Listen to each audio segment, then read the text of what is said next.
Magandang hapon po, Sir Renan. Ngayon po ay makikipanayan po ako kay Sir Renan tungkol sa mga wikang Pilipino o wikang pambansa. Okay po. Ginagamit po ba ninyo yung wikang Pilipino? Araw-araw na buhay dito sa eskwelahan ito, ang ginagamit ang wikang Pilipino. Gano'n naman po ang lagay yun sa profesyon ninyo? Bilang isang guro, napakahalaga kasi siya itong kalimanay na ginagamit namin sa wikang komunikasyon ng mga estudyante.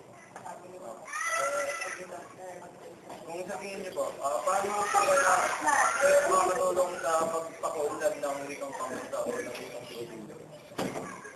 Bilang isang guro, napakahalaga para sa amin na maisaliwanag ang wikang ito. Kasi una tayo mga Pilipino, so ito ay napakahalaga na maituro sa mga estudyante, lalo na sa mga bata.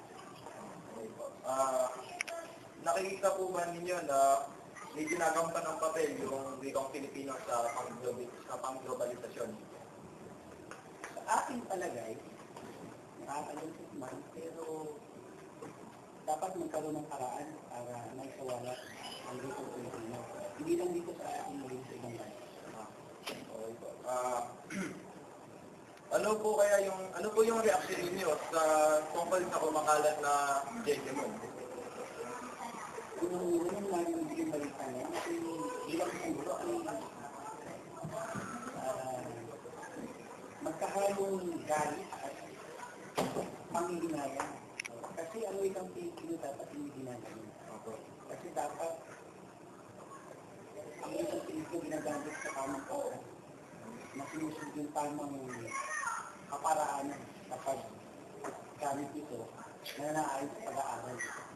Kung tatanungin naman po kayo, paano niyo po kaya mapipigilan yung paggamit o yung pagkalat o yung paggamit ng Jejemon? Ako'y naniniwala na ang tahanan ng unang kalimanan ng edukasyon. Nag-uumpisa ito sa mga magulang, sa mga kuya, tapos pag pumasok ng eskwelahan, kami namang mga guro ang nanganalaga sa pagpapaunlad ng kalimanan ng wikang Pilipino. Yun lang po. Maraming salamat po.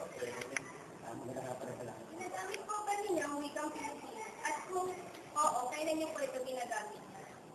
Oo naman, ginagamit ko ito sa araw-araw kasi ako isang guro sa Pilipino, kaya mahalaga ito sa aking profesyon. Gaano po ito kahalaga sa inyong profesyon? Napakahalaga kasi nga bilang isang guro sa Pilipino, kailangan ito ang gamitin kong medium of instruction na upang maunawaan ang aking mga mag-aaral kung ano ang nais kong ipabatid sa kanila. Paano kaya ito nakakatulong sa inyong pag-ulat?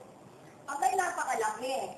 Kasi nga, bilang isang guro sa Pilipino, dito ko na sasanay ang aking kaalaman bilang isang guro at dito ko rin na naipakikita ang aking galing bilang isang guro sa Pilipinas.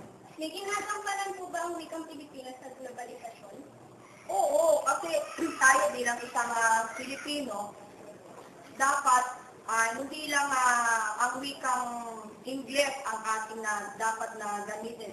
Kaya nga sinabi natin globalisasyon, although ang English ang international language, dapat din tayo bilang isang Pilipino, hindi natin makaligtaan ang wikang Pilipino. Katulad halimbawa ng ating mga kababayan na sa ibang bansa, para masabi natin na talagang napakahalaga ng wikang Pilipino, wag lang ang ating bigyan-bigil o emphasize ay ang wikang English.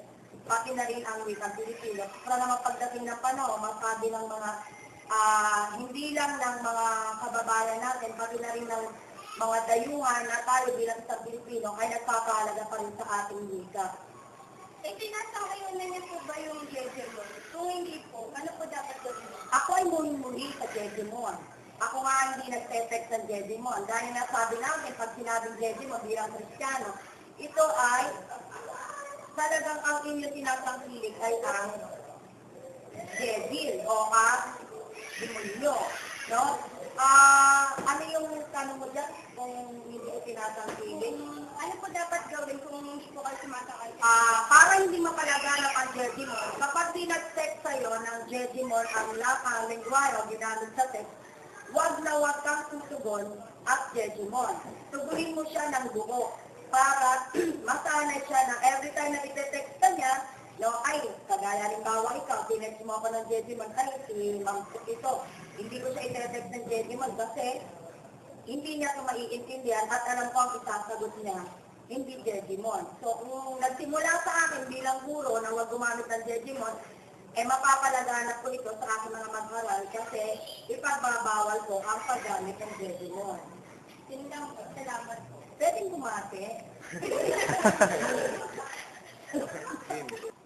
Magandang hapon po sa inyo lahat.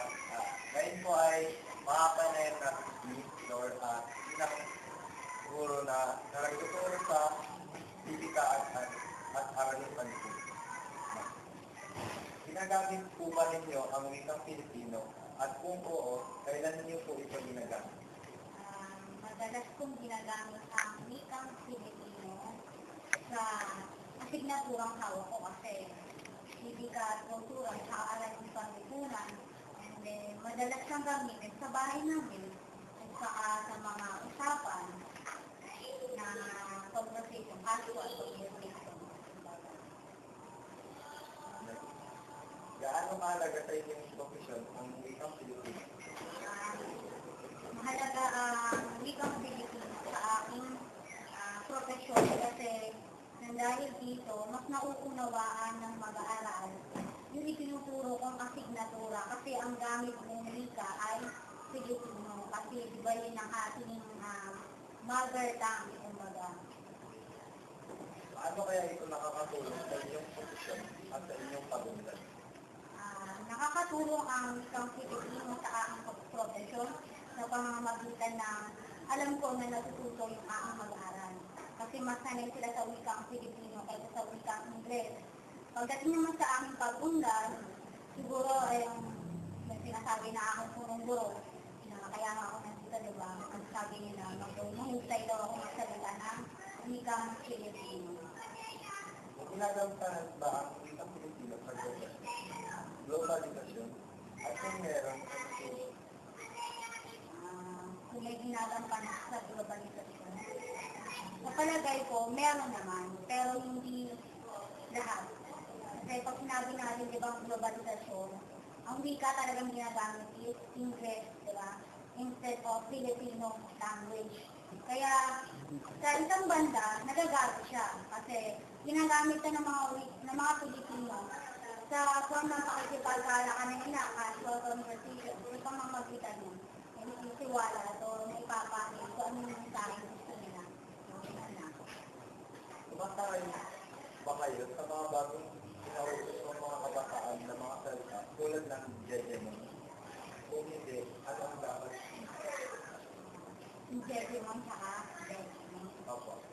Actually, hindi na natin kasi may iwasan yan eh.